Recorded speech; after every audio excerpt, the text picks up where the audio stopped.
Paggamit ng at, salitang pang-ugnay. Ang at ay salitang pang-ugnay ng dalawang ngalan ng tao, bagay, hayop, lugar, at iba pang salita. Halimbawa, ate at kuya. Iba pang halimbawa, lapis at papel. Uulitin ko, lapis at papel. Ito naman, tinapay at tubig. Tinapay at tubig.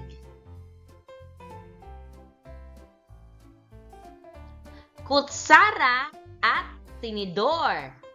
Uulitin ko, kutsara at tinidor.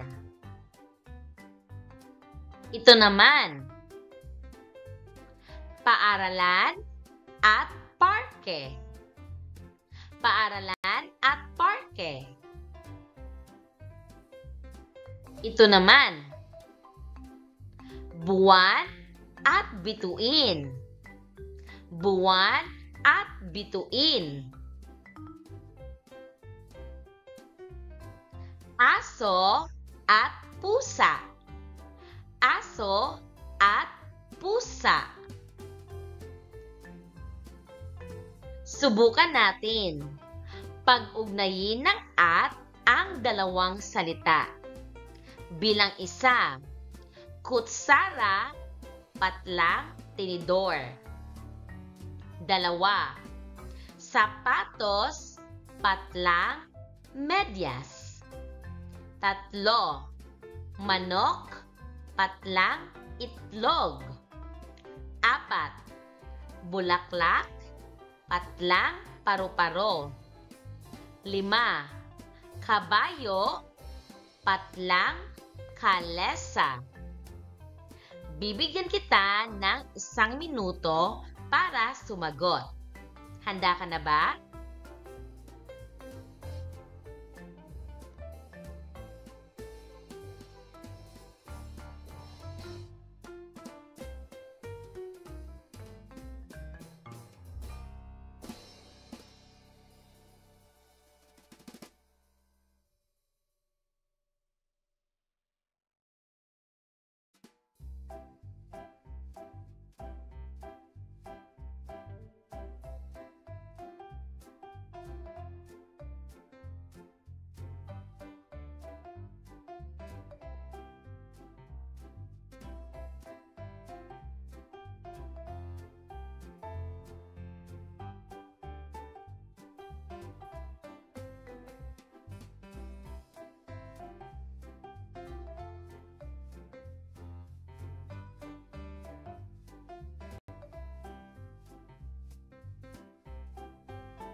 Sagot.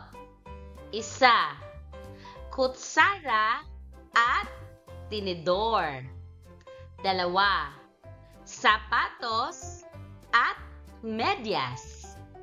3, manok at itlog. 4, bulaklak at paru-paro. 5, kabayo at kalesa. Subukan naman natin ito. Hanapin ang salitang pang-ugnay na at sa pangungusap. Salungguhitan ang dalawang salitang pinag-uugnay nito.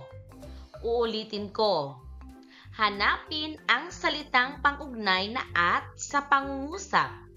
Salungguhitan ang dalawang salitang pinag-uugnay nito. Halimbawa, ang sapatos at medyas ay nasa kwarto.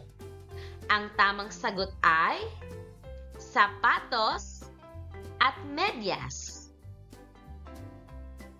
Bilang 1, ang bata at matanda ay nakatayo sa gilid ng kalsada?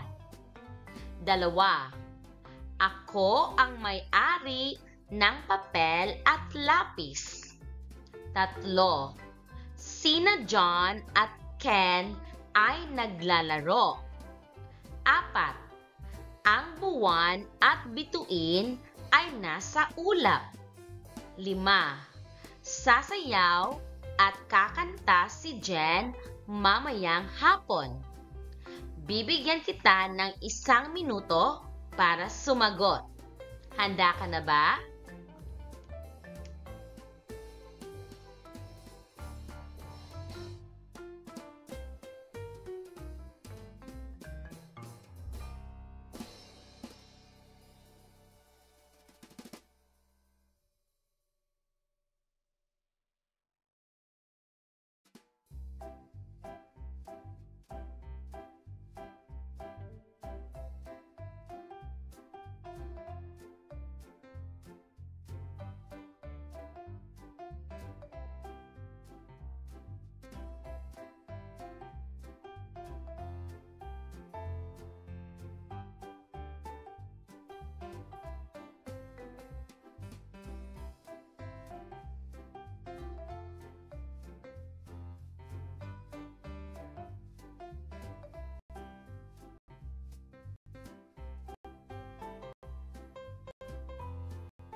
Sagot.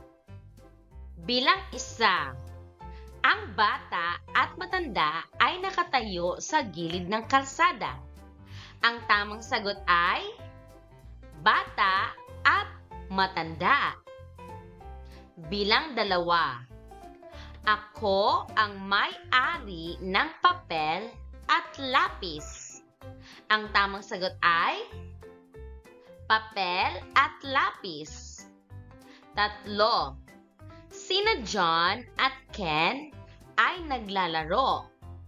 Ang tamang sagot ay John at Ken. 4. Ang buwan at bituin ay nasa ulap. Ang tamang sagot ay buwan at bituin. 5. Sasayaw at kakanta si Jen mamayang hapon. Ang tamang sagot ay sasayaw at kakanta.